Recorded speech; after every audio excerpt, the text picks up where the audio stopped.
اپنے ملک کی 7-8 ہزار یونین کونسلوں پہ پارٹی کو آرگنائز نہیں کرو گے. میں ایک پارٹی کی بات نہیں کر رہا, میں تمام پارٹیوں کی بات کر رہا ہوں. آرگنائز نہیں کرو گے, لاکھوں کمیٹڈ سیاسی ورکر پیدا نہیں ہوں گے.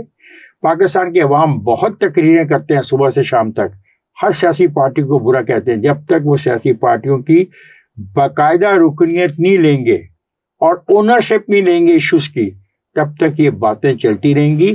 اور جس کی بات آپ اسٹیبلشمنٹ کی کرتے ہوئے طاقتور ہی رہے گی.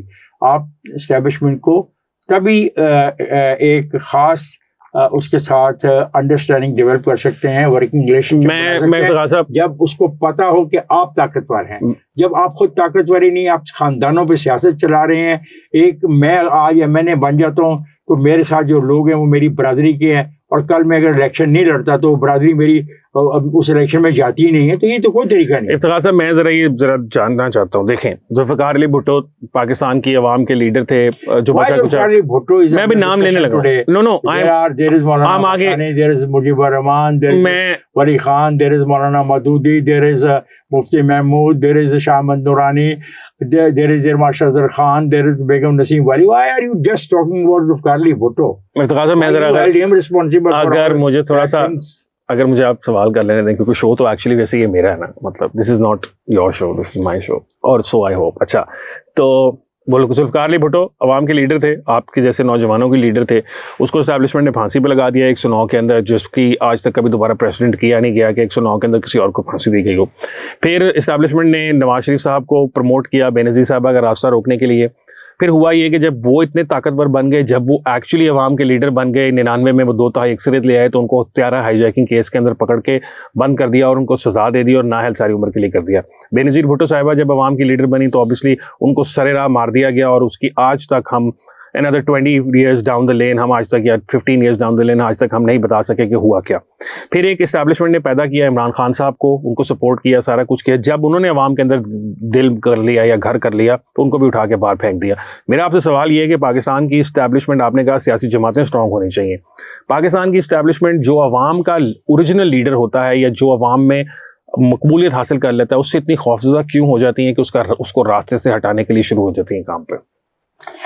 دیکھیں, میں تو خیر ابھی بھی وہی کہوں گا کہ اگر اسٹرانگ پولیٹیکل پارٹیز ہوں, جس طرح کی میری خواہش ہے, اور یہ بات میں نے ایک صدر کے ساتھ کی بھی تھی, ان صدر صاحب کی خواہش تھی کہ میں ان کے ساتھ کچھ کام کروں, اور وہ چاہتے تھے اور ایمانداری سے وہ چاہتے تھے. تو میں نے کہا تھا کہ ہاں, اگر آپ اپنی پولیٹیکل پارٹی کو آرگنائز کرنا چاہتے ہیں سائنٹیفک بنیادوں پر, تو شاید میں آپ کے ساتھ چلوں اور یہ کام کر بھی دوں, لیکن ایسا نہیں ہو سکا.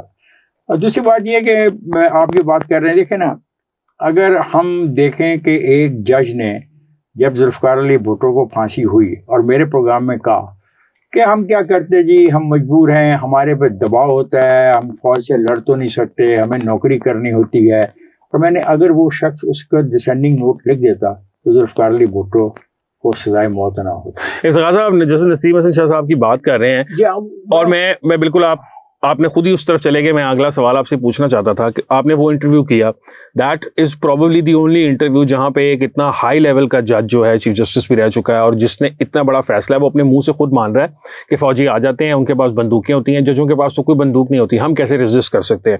تو وہی جو جوڈیشری ہے وہ پھر اس انٹرویو کی روشنی میں اگر ہم دیکھیں تو وہ کس منہ سے ان تمام سیاسی رہنماؤں کو سزائیں دیتی ہے یا کچھ کرتی ہے؟ مطلب ان کی اپنی بھی کوئی طریق نہیں ہے, وہ اپنے اندر بھی نہیں دیکھ سکتے. قصوروار آپ ہیں نا, یہ پارلیمنٹ ہے. جب 18ویں ترمیم کے اندر پارلیمنٹ نے ایک طریقہ کار کو وضع کر لیا کہ ان ججز کی تعیناتی کیسے ہوگی, تو انہوں نے جب دباؤ ڈالا تو انہوں نے آپ نے 18ویں ترمیم ختم کر کے 19ویں ترمیم لے آئے. اور دیکھیں, بات یہ ہے کہ پھر میں کہوں گا آپ کو, جب تک پاکستان کے اندر مقامی حکومتیں آپ قائم نہیں کرتے, 70-80 ہزار نئی لیڈرشپ نئی جنم آپ دیتے, تب تک یہ مسائل آپ بھگتتے رہیں گے. میں آپ کو ایک بات بتاؤں کہ میں نواز شریف کی گرفتاری کے بارے میں نے ایک انٹرویو کیا. راشد قریشی صاحب DGISPR ہوتے تھے, میرے ساتھ فاروق اقدس صاحب تھے میرے دفتر جنگ سے, اور مرحوم جاوید بھٹی صاحب فوت ہو گئے ہیں. اور یہ جو اپنا ہے ان کا سہولت رضا, بریگیڈیئر سہولت رضا DGISPR کے آفیسر تھے, وہ ہمارے ساتھ اس انٹرویو میں موجود تھے. جب میں نے ان سے کہا کہ آپ نے ایک پرائم منسٹر کو بیڑیاں ڈال کے لے کے گئے تو یہ مناسب نہیں تھا، تو وہ اپنا جو فوجی ہے افسر، وہ اپنا ٹیمپرامنٹ اس نے لوز کر دیا، کھڑا ہو گیا، اور اس نے میرے پہ شاؤٹ کرنا شروع کر دیا کہ you are a bloody Indian agent, اور اس نے کہا کہ میں تمہیں سبق ایسا سکھاؤں گا کہ تم زندگی بھر یاد رکھو گے، اور اس نے وہ ٹیپ ریکارڈ اٹھا لیا. آپ نے بھی تو اس کو افتخار صاحب کہا نا پھر آگے سے کہ آپ وردی میں ہو کر پیسے لیتے ہیں وردی وہ بات نہیں، جب میں ٹیپ ریکارڈ اٹھا لیا، اور میں نے اس کو کہا کہ اگر میری کسی بات سے آپ کو دکھ پہنچے ذاتی ہے اپالوجائز، میرا کوشچن ایک پرائم منسٹر کے بارے میں ہے. آپ نے اس پرائم منسٹر کو بیڑیاں ڈال کے اس کو آپ لے کے جاتے ہیں، اس کے ہتھکڑی لگائیے، وہ اتنا نہیں برداشت کر سکتے. اور اس کے بعد پھر مسئلے ہوئے نا آپ کے لیے، پھر مسنگ پرسن ہونے لگے تھے، پھر پرانے کیسیں آپ کے کھل گئے تھے، اور ایک ایسا کیس کھل گیا تھا اب آپ نے دوبارہ وہ کر دیا تو میں وہ بھول ہی گیا تھا بات. نہیں حسن نہیں، میں بات کر رہا ہوں رویے کی، ہم رویوں کی بات کر رہے ہیں کہ ڈسینٹ تو وہ دیکھ ہی نہیں سکتے نا، سن سکتے. کیوں نہیں دیکھ سکتے؟ اگر اسٹرانگ پولیٹیکل پارٹیز باہر ہوں، اگر ایک پولیٹیکل پارٹیاں ایسی ہوں جن کے پاس 10 لاکھ کمیٹڈ لوگ ہوں، تو میں دیکھتا ہوں کہ اس قسم کے جو افراد انڈیویجول ہیں، یہ they don't represent the ادارہ. جو ابھی کچھ لوگوں کے نام لیے جا رہے ہیں، جنرل فیض کا لیا جا رہا ہے اور جنرل باجوہ کا لیا جا رہا ہے، they are individuals, they don't represent the ادارہ. اسی طریقے کا وہ آدمی ہے. جب باہر اگر طاقت ہو سیاسی پارٹیوں کے پاس تو ایسے افراد اور انڈیویجول ہوئے ہیں. اور آپ نے عمران کی بات کی، عمران ڈیلیور کر سکتا تھا، لیکن جب عمران کو افراد نے اپنے ہاتھوں کھلایا اور اپنے مخالفین کے خلاف استعمال کیا، یعنی کہ انہوں نے کوشش کی کہ نواز شریف کا خاندان اور آصف زرداری کا خاندان ہمیشہ کے لیے پاکستان کی سیاست سے ختم ہو جائے، جب وہ یہ کھیل کر رہے تھے اس کو استعمال کر کے، تو وہ بھی غلطی کر رہا تھا کہ ان کے ہاتھوں استعمال ہو رہا تھا. اگر وہ ان کے ہاتھوں استعمال نہ ہوتا تو شاید آج یہ صورتحال نہ ہوتی جہاں پہ وہ اس کو فیس کرنا پڑ رہا ہے ان چیزوں کا. تو میں آپ کا شکریہ ادا کروں گا کہ آپ نے مجھے موقع دیا یہ بات کہنے کا. Let there be a local bodies and the powerful local bodies. آئین میں 3 چیزیں لکھی ہیں، آپ ان کو مکمل اختیار دیں اور سیکھیں دنیا میں جہاں پہ لوکل باڈیز ہیں. بھارت میں تو ان کو کانسٹیٹیوشنل پروٹیکشن بھی ہے. اور میں آپ کو یقین دلاتا ہوں کہ پاکستان میں ایک اچھا معاشرہ جنم لے سکتا ہے. 5-10 سال میں مسائل طے ہو سکتے ہیں، غریبوں کی غربت بھی کم ہو سکتی ہے. افتخار صاحب، پروگرام کا ہمارا وقت ختم ہو رہا ہے. آخری سوال میں آپ سے پوچھنا چاہتا ہوں، راشد قریشی صاحب کی بات سے مجھے بات یاد آ گئی، بیکاز اوبیسلی یہ ٹائم جی خیر وہ اوبیسلی مجھے بھی یاد ہے، آپ کافی دیر کے لیے غائب ہو رہے تھے اور بڑے مسئلے چل رہے تھے گھر میں، تو ہمیں تو چھوٹے تھے نوجوان، مطلب we would have been 15-16 at that time, maybe even less than that. اچھا خیر، میں آپ سے نہیں، پوائنٹ ایک دم مجھے بات یاد آ گئی، اس کے اندر میں مس آؤٹ کر گیا تھا. میں جاننا چاہتا ہوں کہ مقبول بھٹ صاحب کے ساتھ آپ کی کیا واقف کاری تھی؟ یہ جو کشمیری لیڈر تھے جن کے اوپر بعد میں پھر گنگا طیارے کا بھی کیس چلا، اس گنگا طیارے کے کیس میں بھی آپ کا کوئی رول تھا؟ آپ ہائی جیکر بھی ہوا کرتے تھے؟ Absolutely not. پاکستان پیپلز پارٹی میں ایک اصولی فیصلہ ہوا. یہ فیصلہ ذوالفقار علی بھٹو نے کیا اور ہمارے تک یہ فیصلہ ڈاکٹر مبشر حسن نے پہنچایا. یہ جو ہوٹل ہے جس کو اب یہ بیچ رہے ہیں مال روڈ پہ، وہ بیچ دیا ہوا ہے، مجھے ہوٹل کا نام یاد نہیں آ رہا. جی بیچ دیا. مقبول بٹ صاحب وہاں رہتے تھے. ڈاکٹر مبشر صاحب نے مجھے، احمد رضا قصوری، ظفر عبد کو کہا کہ ہمیں مقبول بٹ صاحب کے ساتھ ٹریول کرنا ہوگا اور ان کے جلسے جو ہیں ارینج کرنے ہوں گے. پہلا جلسہ لاہور میں ارینج کیا گیا، دوسرا جلسہ گوجرانوالے شیرانوالہ باغ میں کیا گیا، تیسرا جلسہ راولپنڈی میں کیا گیا. ہم بالکل پارٹی کے ہدایات کے ساتھ ان کے ساتھ تھے. صاف ظاہر ہے کہ جب آپ ایک لمبے عرصے کے لیے کسی کے ساتھ رہیں تو ان کے ساتھ ایک دوستی انڈرسٹینڈنگ ڈیولپ ہو جاتی ہے. میں نے ان کو ایک اچھا شخص پایا اور وہ ایمانداری سے ایک کوشش کر رہے تھے. وہ نہ تو پاکستان کی کشمیر کی بات کرتے تھے، نہ وہ ہندوستان کے کشمیر کی بات کرتے تھے. آپ ان سے اتفاق کریں یا نہ کریں، وہ ایک انڈیپینڈنٹ کشمیر کی بات کر رہے تھے. اور یہ بات انہوں نے اس وقت کے جو پریزیڈنٹ یحییٰ خان تھے ان کو بھی بتائی، اور یہ ان کی سٹوری ہے. ان پہ مقدمہ چلا، لیکن سپریم کورٹ آف پاکستان نے، جس میں عابد حسن منٹو صاحب ان کے وکیل تھے، یہ اس بات ثابت کی کہ وہ انڈین ایجنٹ نہیں تھے. یہ وہ سٹوری ہے. اگر لوگوں کو نہیں پتا تو سپریم کورٹ کا وہ فیصلہ پڑھ. اچھا افتخار صاحب، آخری سوال میرا یہ ہے کہ آپ نے اتنا کچھ دیکھا، وٹنس ٹو آف ہسٹری رہے ہیں. بنگلہ دیش کی فارمیشن, پیپلز پارٹی, ذوالفقار بھٹو کا عروج, اس کا زوال, ضیاء الحق کا دور, پھر مشرف, نواز شریف, بے نظیر اور اب عمران خان, یہ سب کچھ آپ نے دیکھا. کتاب آپ نے نہیں لکھی. بہت سارے لوگ یہ آپ سے سوال پوچھتے ہیں, لوگ جاننا چاہتے ہیں. یہاں پر ہر شخص جو کس نے چھوٹا سا بھی کوئی رول تھا اس نے اپنی کتاب لکھ دی. آپ نے کتاب کیوں نہیں لکھی, کیا ریزن تھی؟ لوگ مجھے ویسے پسند نہیں کرتے. آپ چاہتے ہیں کہ میں کتاب لکھ کے تو اپنے دشمنوں میں اتنا اضافہ کر لوں کہ پھر میں ساری عمر انہی کو بھگتتا رہوں. میرے لیے بہت مشکل ہے. بعض کا یہ سچ لکھنا بہت مشکل ہوتا ہے. اور لیٹ می کوٹ ممتاز بھٹو. میں نے ممتاز بھٹو صاحب سے پوچھا کہ آپ نے ذوالفقار علی بھٹو کے بارے میں کتاب کیوں نہیں لکھی. انہوں نے کہا کہ کچھ چیزیں ایسی ہوتی ہیں سوچنا پڑتا ہے. ایک طرف ذوالفقار علی بھٹو کی میرے پہ احسانات اور ایک طرف تاریخ کی حقیقتیں. تو اگر مجھے بھی یہ دیکھنا پڑتا ہے کہ میں نے بطور انسان رہنا بھی ہے اور کچھ تاریخ کی حقیقتیں. چلیں افتخار صاحب, بہت شکریہ آپ کا کہ آپ نے خیال کیا تھوڑا سا کہ آپ نے رہنا بھی ہے, ورنہ انفلٹرڈ قسم کی آپ نے زندگی گزاری ہے. اور اگر آپ نے یہ فلٹر پہلے رکھ لی ہوتی تو شاید آج آپ پاکستان کے اندر سیاسی عہدوں پہ ہوتے بڑے بڑے. ناظرین, امید ہے کہ آپ کو یہ پروگرام پسند آیا ہوگا. افتخار احمد صاحب جو ہیں وہ صحافی, سیاسی ورکر, کاشتکار, ان کی بہت ساری ہیٹس ہیں. He is a wear of many hats. He is also my father. I told you that at the beginning of the show. امید ہے کہ آپ کو شو پسند آئے گا. افتخار صاحب بہت شکریہ آپ کا. ناظرین, آپ کا شکریہ کہ آپ نے ہمیں دیکھا. آپ ہمارا بلیک باکس دیکھ سکتے ہیں ایوری فرائیڈے ایٹ 10:30 اور نیا دور. نیکسٹ ویک کے ایک نئے گیسٹ کے ساتھ آئیں گے. تب تک کے لیے مجھے دیجیے اجازت. اللہ حافظ.